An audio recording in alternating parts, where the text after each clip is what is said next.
સૌરાષ્ટ્રમાં અનેક ગામો પીવાના પાણીને લઈને જળ સંચયના યોજનાકીય કાર્યો કરતા હોય છે.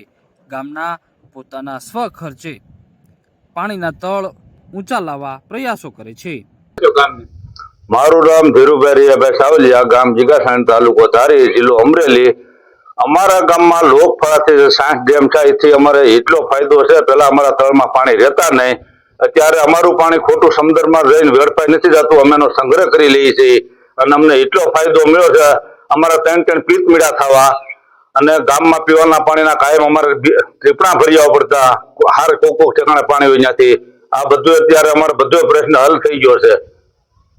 અને આ કરવાથી અન્ય ગામમાં શું અને આ અમે કર્યું બધા ગામને આ કરવાથી બધાને પ્રેરણા ખરેખર લેવી જોઈએ. બધા એટલે કોઈની સરકારની આશા કર્યા વગર આપણીથી આપણે સક્ષમ થઈ ગઈ. અમરેલી જિલ્લાનું આ નાનકડું એવું ગીગાસણ ગામ છે, જે ખાંભા ધારી વિસ્તારની અંદર આવેલું છે. આ ગામમાં લોકોએ પોતાના લોકફાળા થકી 60 જેટલા ચેકડેમ બનાવ્યા છે. ચેકડેમ બનાવી અને પાણીનું રોકાણ કરવામાં આવ્યું છે. દરિયામાં જતું પાણીને અટકાવવામાં આવ્યું છે. વરસાદના સમયે ધોધમાર વરસાદ પડતા તમામ પાણી આ ચેકડેમની અંદર જમા થાય છે અને આ પાણી ચેકડેમથી એક સિંચાઈના કાર્યો પણ કરવામાં આવી રહ્યા છે. મારું નામ મગનભાઈ સિરોયા, ગામ ગીગાસણ, તાલુકો ધારી, જિલ્લો અમરેલી.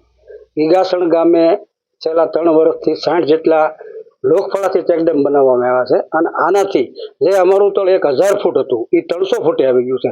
ગામ તળમાં પીવાના પાણીની સમસ્યા હતી એ સોલ્વ થઈ ગઈ છે અને ખેડૂતો જે 1 પાક ને 2 પાક લઈ શકતા હતા એને બદલે અત્યારે 3 પાક લે છે. અમારા ગામમાં રિંગ બોર ડ્રિલિંગ કરવા માટેનું મશીન 3 વર્ષથી આવ્યું નથી. અંદાજે લગભગ 1 કરોડનો દર વર્ષે ખેડૂતો રિંગ બોરમાં ખર્ચો કરતા હતા, એ ખર્ચો ટળી ગયો છે.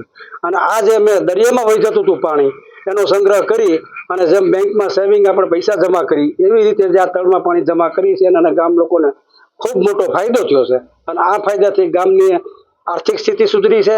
ગામમાં પશુપાલકોને પણ ઘાસચારા માટેની સારી સુવિધા ઊભી થઈ છે અને ગ્રામજનોની આર્થિક સ્થિતિ સધર થવાના કારણે ગામમાં ઘણો વિકાસ થયો છે. વેપાર ધંધામાં,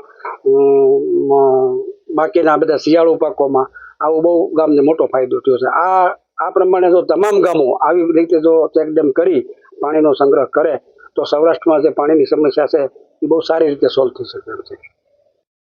આ ગીગાસણ ગામના લોકોએ લોકફાળા થકી 60 જેટલા ચેકડેમ બનાવ્યા છે. ગામના લોકોના અથાગ પ્રયાસોથી આજે પાણીની બાબતે આ ગામ આત્મનિર્ભર બન્યું છે.